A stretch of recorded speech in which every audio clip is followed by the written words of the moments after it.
Hello and welcome to the Superposition Guys podcast. My name is Yuval, and my guest today is Shahin Khan, co-founder of OrionX. Shahin describes why the High Performance Computing Center is a natural early adopter of quantum technologies, the role of QPUs alongside GPUs and CPUs, and how quantum computing aligns with global megatrends. We dive into scaling challenges, the potential for quantum to revolutionize tensor-based problems, and the broader implications of quantum on energy efficiency and scientific discovery. Shahin also reflects on the industry's progress, the importance of rational exuberance, and the need to set realistic expectations while maintaining excitement about quantum's transformative potential, and much more. We hope you enjoy this episode. Hello, Shahin, and thank you for joining me today. It's great to be here, Val. Thank you for the invitation. Honored to be here, really. The honor is mine. So who are you and what do you do? Right. Excellent question to start with. So my name is Shahin Khan. I'm part of a very small consultancy called OrionX. Google X, SpaceX, OrionX, why not? And the URL is orionx.net. We are an industry analyst consulting firm focused on technology, policy, and actually marketing too, which is, I know, something that you are intimately engaged in and familiar with. And unlike most industry analyst firms that pick a topic and focus on it, because of our presence in Silicon Valley and the variety of companies and startups that we work with, we decided that we're going to pursue the major megatrends of the day and pick like a half a dozen, handful of them and drive deep into that. And that means right now it means IoT, 5G, HPC, AI, quantum computing, cryptocurrencies, especially Bitcoin, and to some extent a little bit space tech because it's kind of coming our way. So let's talk about quantum and HPC. How quickly do you see HPC centers adopting quantum and what's stopping them from doing it faster? Right. So as you probably know, I believe, and our roots are in HPC. Most of my colleagues, we all grew up in the HPC world. We worked at companies like Cray Research in the old days, or part of the various companies that have been driving it. So maybe it's a bias in favor of HPC. Maybe it's just like deeper knowledge of what's going on in HPC. But I believe HPC is the main and the first destination for quantum computing. I believe quantum computing is highly aligned with the problems that HPC solves, the mindset that the HPC community has, and the kind of technologies that can come to bear. So I think it's going quite fast, in fact, within the HPC world. Where do you see that adoption? I mean, we see a lot of government programs, of course. We see some of the national labs get into quantum, but do you see that in corporate HPC centers? I do. And, most of the HPC community really is driven by public investment. And the private investment has more of a stringent ROI attached to it, where the problem needs to be identified already before the technology gets employed to address the problem. But where research and development reigns, and that's the government labs, national centers, academic centers that are notable, that area is really going very fast. So within the US, you've got the Oak Ridge, Argonne, Lawrence Berkeley, Sandia, and Brookhaven. All of them have non-trivial efforts to advance quantum technologies in general and quantum computing in particular. US cloud providers are probably the best example of commercial HPC centers that have an increasing emphasis on HPC in general and quantum computing as a way of both differentiating what they offer, but also enable companies to get started with quantum computing and perhaps even run some applications. But quantum computers today are, on one hand, very valuable. People pay a lot of money for them. But at the same time, quite useless. I mean, there's not a lot of problems that you can solve on a quantum computer you cannot solve classically today. So shouldn't an HPC center be just waiting and saying, well, Yeah. show me a problem that you can really do on a quantum computer, and then I'll get one? You're sounding like Jensen. Well, I think when you say useful, you have to say useful for who and useful for what. I don't think anybody in the quantum computing world is claiming that quantum computers are ready for an IT data center production environment for some bank doing transaction processing, right? That isn't the reality today. Maybe it will be as things get infused with other sort of tasks. But for those who want to advance the technology, for those who want to participate and not miss out, because when advances happen, they can happen rapidly. For those who want to start building applications and be prepared. And indeed, as you know, and as you get into the quantum world, sometimes you come up with quantum inspired algorithms that are better than classical algorithms and actually advance the nature of science. The other aspect of it is that quantum computing generally, in my view, has three potential benefits. One is the speed, where we all focus on, but it's also accuracy and it's also energy savings. And as GPUs, which are like the main alternative right now, become hotter and hotter and hotter and don't look like they're stopping, there comes the point where you say, you know what, if it's half the performance but 20 times less energy, maybe I'll take it.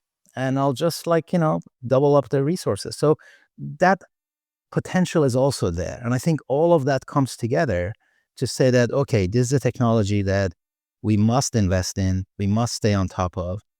The progress is significant and real. What we need to do is also significant and real, but it makes sense to participate. A few months ago, I wrote an article, and the title of the article was that the QPU, the quantum processing unit, the QPU was the next GPU.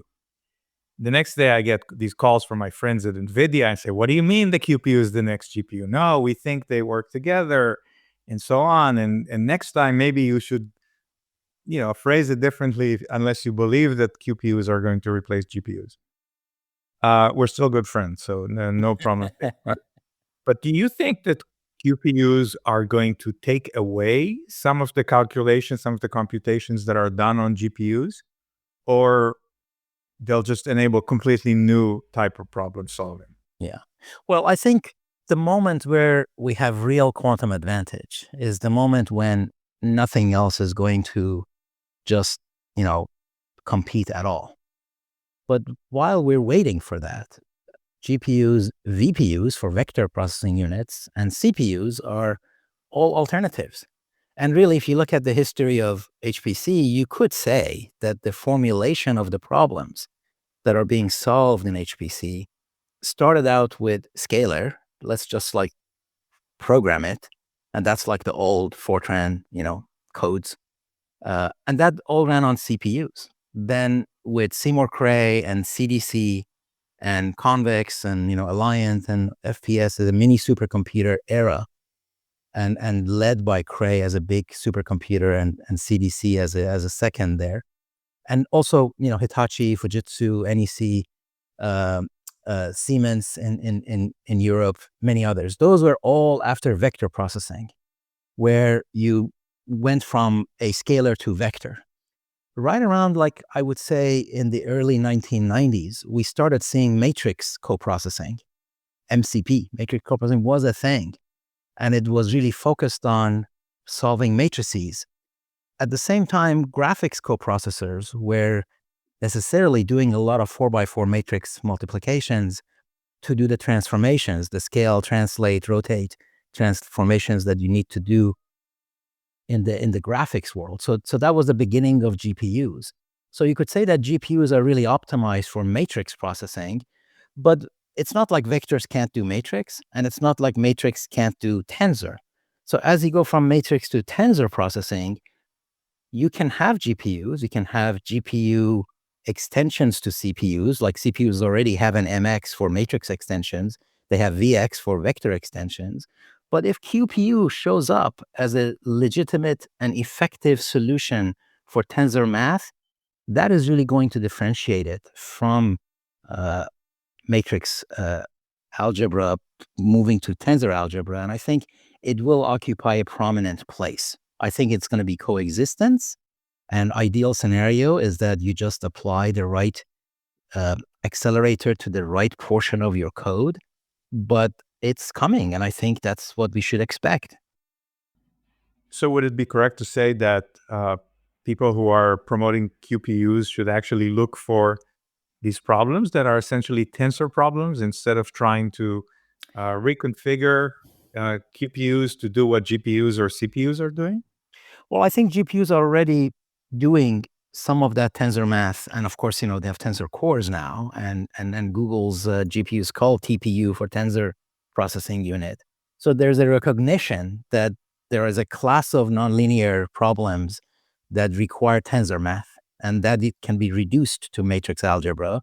But if you don't have to reduce it, it could be more efficient. And I think quantum machine learning is after that particular that particular base.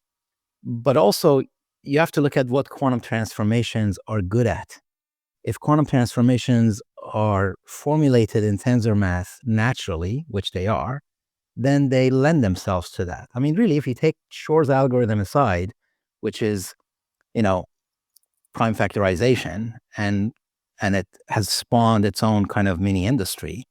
If you look at the other applications, both optimization as well as quantum physics, quantum chemistry, all of them really are aligned with that statement, is that, hey, we are really at the end looking at Hamiltonians and Hilbert spaces, and that's fundamentally an energy optimization formulated as tensor algebra, which can be reduced to matrix algebra, which can be linearized and solved, all of that.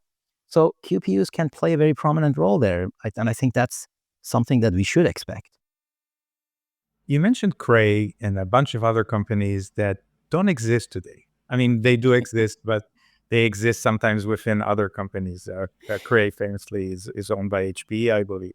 Yes. Do you think that quantum computing companies are going to stay independent, or do you think they'll be swallowed by cloud or HPC or GPU providers? Yes, yes. Well, for those of you who attend the supercomputing conference every year, and it's going to be in St. Louis next year, the Sunday before the show, I have an informal gathering with old friends that we lovingly call the Dead Architecture Society, because in fact of all the mini supercomputers and supercomputer companies that are no longer there.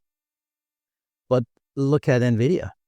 NVIDIA is a GPU company. There were other accelerator companies that didn't pan out, and NVIDIA is now one of the top 3 valuation companies in the world, going from strength to strength. So I believe it really depends on how the game is played.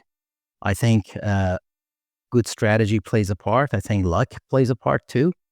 And who knows? I think it's entirely, conceivable. I think it is also very attractive for a small company to take a really good deal and be sold, because why not? You kind of cash out, and that's a good exit for you. But there are also examples where that doesn't happen. I think Facebook is a good example of not selling when people offered them very attractive.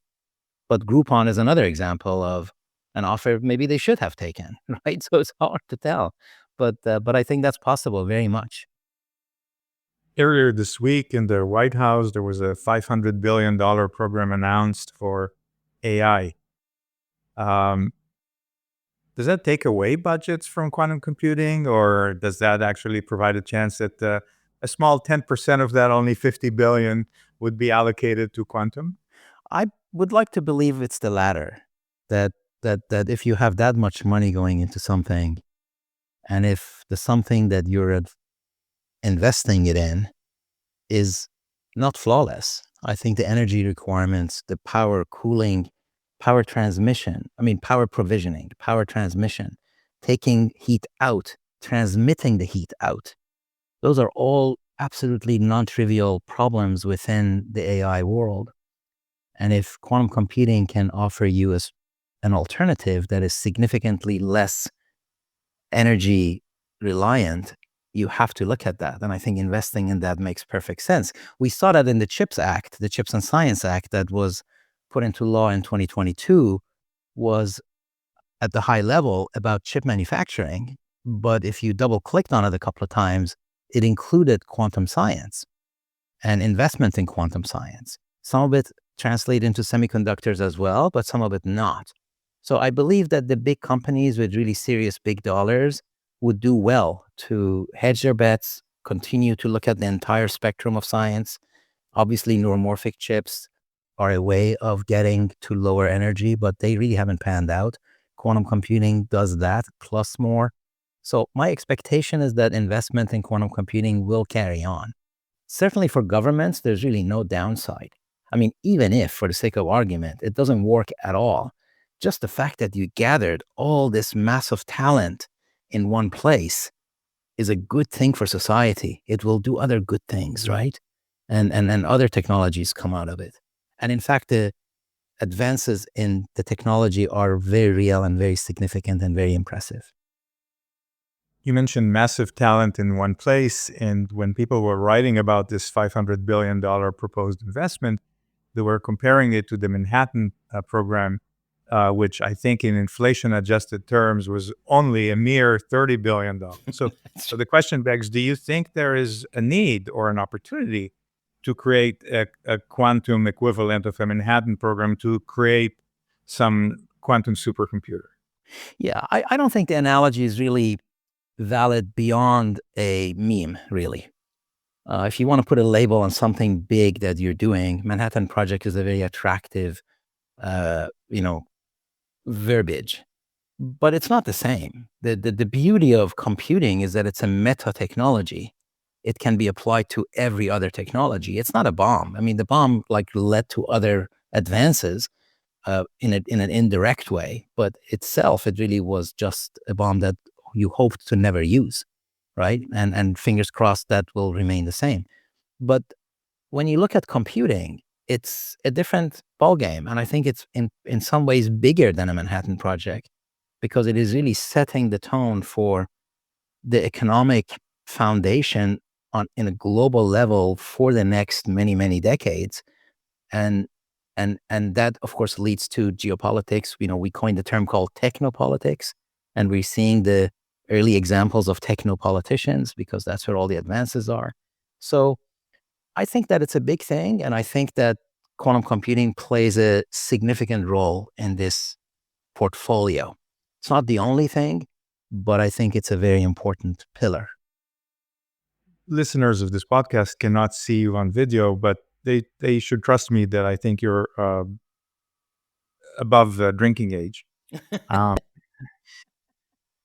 And I hope you're not offended, but Not at all. I take it as the compliment that it is. so what have you learned about the quantum industry in the last year that you didn't know before? Oh, right. Well, I don't think I've seen anything that has changed my perspective from before that. I've been sort of consistent for the past several years that when you deal with a technology where somebody like a Richard Feynman says, I'm having difficulty understanding it, what chance do I have? Right? So there continues to be a very big amount of complexity in the technology. We're still in a superposition of research and development, as somebody said on LinkedIn, which I very much liked. We are still in the zone where, again, somebody else said that it is simultaneously overhyped and underestimated. That also continues to be true. My joke is that all questions about quantum computing, the answer is yes and no, right?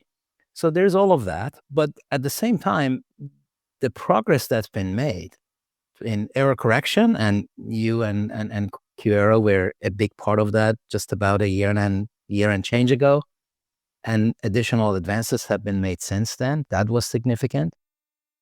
I think the various modalities that are being pursued are all valid and important.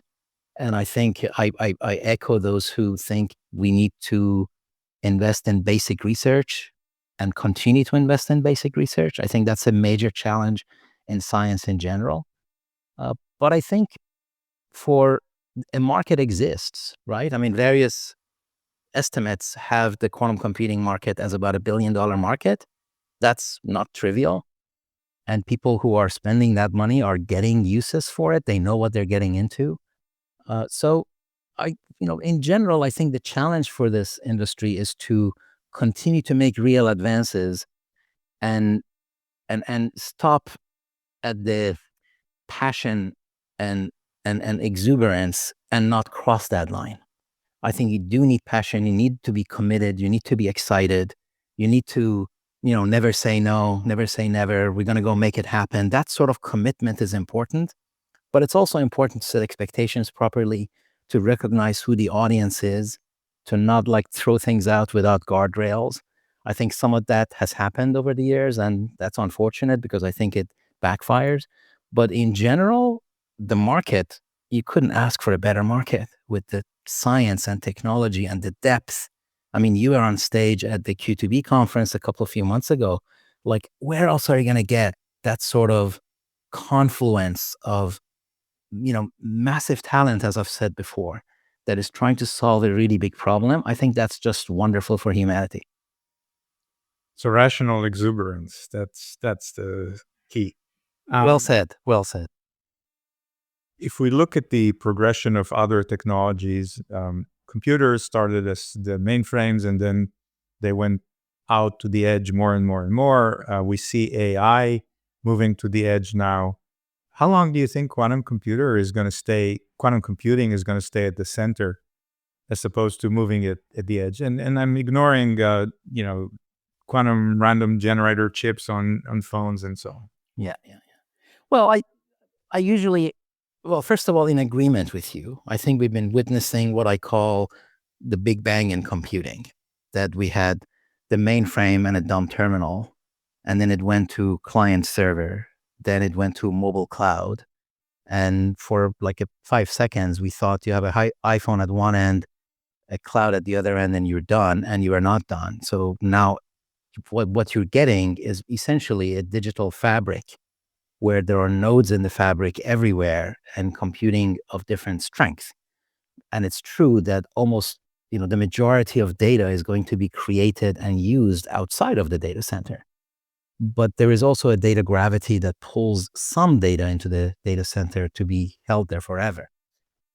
But the answer to the question of quantum computing, I would like to propose, is to say, where do we see quantum effects in nature?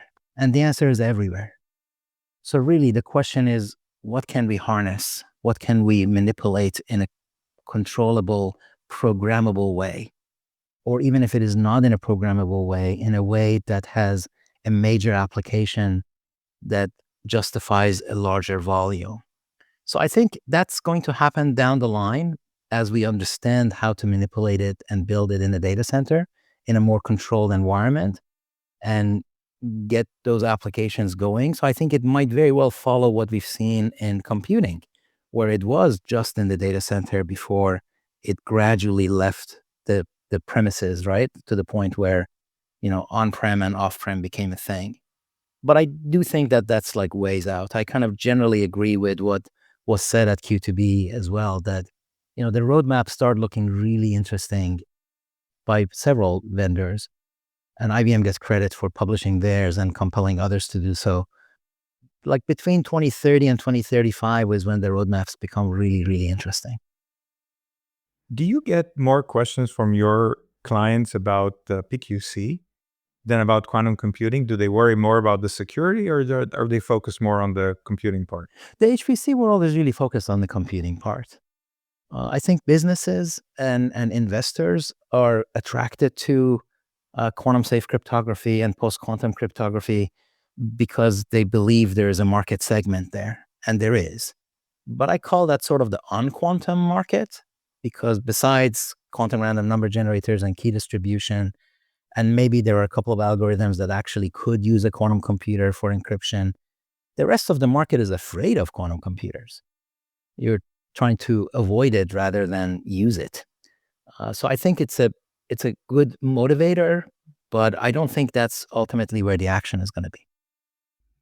You mentioned Q2B a couple of times. In my presentation, at least, I was trying to make the case that once upon a time, people didn't know if quantum computers could work at all, if you can create a qubit or 2 qubits and entangle them and do something with them. And then it became to, okay, we can do that. Could we actually detect and correct errors? And there's been tremendous progress in that for many companies. And academic institutions like Harvard and MIT over the past year.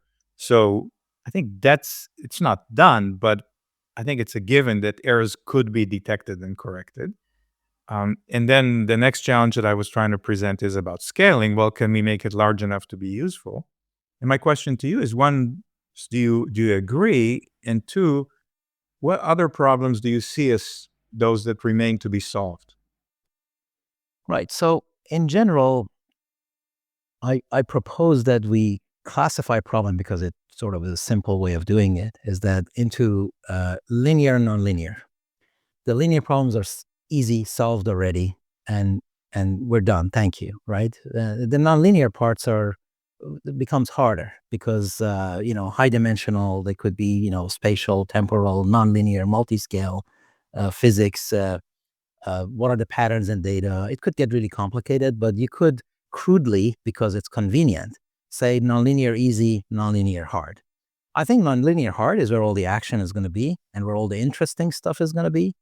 Everything in life is going to end up being a 3D partial differential equation. How are we going to go around that? Everything in life is going to have some kind of a quantum effects manifesting itself as you get into more precision and more accuracy and higher optimization. So that is a wealth of problems. I mean, as humanity, there is so little we know about so much. It's just a fertile ground. There's just, we don't know it. I mean, just ask any question and like 2 levels deeper and we don't know. So the answer to those has to be science. It has to be HPC. It has to be quantum computing. It has to be GPU computing. And we're not going to have a shortage of that. Finally, now that we've established that you can drink, we need to get you some food. So, so if you could have dinner with one of the quantum greats, dead or alive, who would that person be? You hosted a panel at Q2B at the end, which I thought was excellent, and as usual, you did a fantastic job, as did your panelists. But for me to just be in that room at that time was quite a reward. So yeah, if you guys go for a drink, I'd love to join. And that was Preskill and Aronson uh, and Yes, and as I wrote, I felt very small sitting next to these. No. You're very good. You're very nice to say that, but the whole exchange was wonderful. Well, Shaheen, thank you so much for joining me today. My pleasure. Thank you for having me, and thank you all for listening.